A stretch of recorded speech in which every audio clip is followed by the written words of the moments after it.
योगी की पुलिस नहीं है, आप योगी की पुलिस नहीं है, आप हमारे उत्तर प्रदेश की पुलिस है। खवातीन को मुल्जिम बनाने का मतलब यह है कि आपको उस खानदान से दुश्मनी है। सब उन दोनों की बीवियां, मेरा ख्याल यह है कि वो इद्दत में होंगी, और मैं दर्दमंदाना अपील ये करता हूँ कि उनके साथ उनकी तलाश है, आपको ठीक है, आप तलाश कीजिए, लेकिन अगर वो मिल जाती हैं तो उनको बेपर्दा मत कीजिए। जिस घर में वो इद्दत में बैठी हैं उसी घर में उनको बैठे रहना दिया जाए। मैं समझता हूँ कि वो हत्या किसी मुजरिम की या मुल्जिम की नहीं थी, बल्कि वो हत्या अदालत की हत्या है। मैं किसी जात पर कोई भरोसा करने के लिए तैयार नहीं हूँ।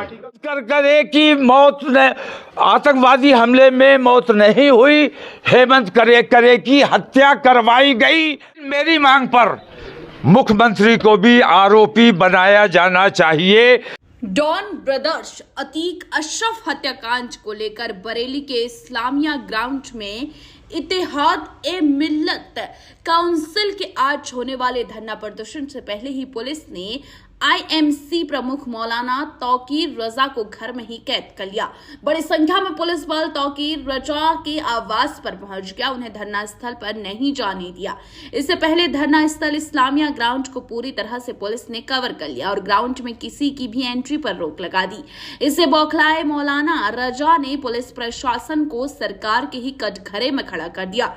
मौलाना का कहना है कि पुलिस ने 3 बदमाशों को सुपारी देकर अतीक और उसके भाई अशरफ की हत्या कराई।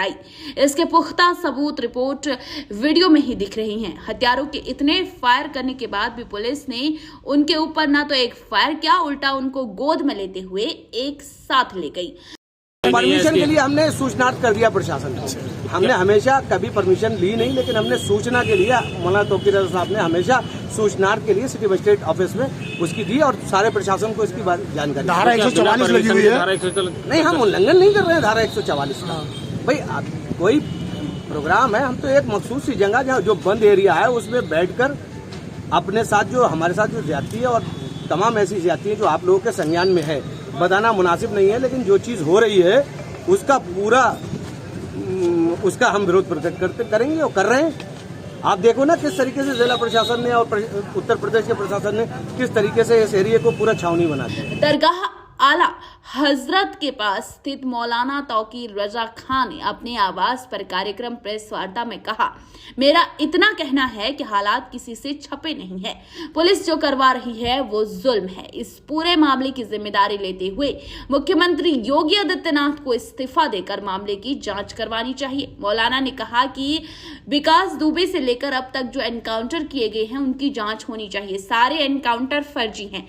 मौलाना ने आरोप लगाते हुए कहा, पुलिस और गुंडों के बीच गठबंधन बन गया है जिसकी सरपरस्ती सरकार कर रही है। प्रदेश में अमन कायम रहे, इसके लिए सभी अमन पसंद संविधान में भरोसा रखने वाले लोगों को एक साथ आकर विरोध करना होगा। मौलाना ने कहा, प्रदेश की पूरी अदालत का भी काम कर रही है, खुद ही आरोप लगाती है और खुद ही एनकाउंटर में उनको मार भी देती है। ऐसा करने वाले सभी आरोपितों के विरुद्ध धारा 144 जबरदस्ती लगाई गई है। बरेली से तरुण कत्ल करवाओ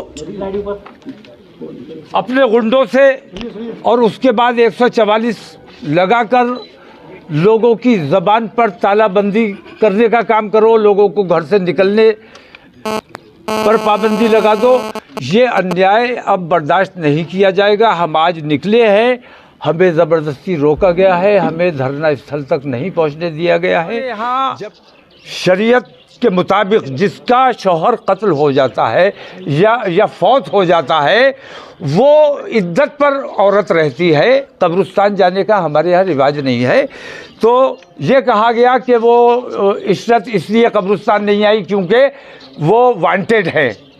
एक तो वांटेड है इशरत, एक लेडी, एक खातून शाइस्ता,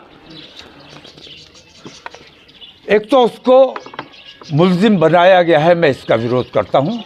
दूसरी बात ये कि वो इस वक्त कब्रिस्तान इसलिए नहीं आई कि 4 महीने 10 दिन की इद्दत हमारे यहाँ होती है जिसका शौहर ख़त्म हो जाता है।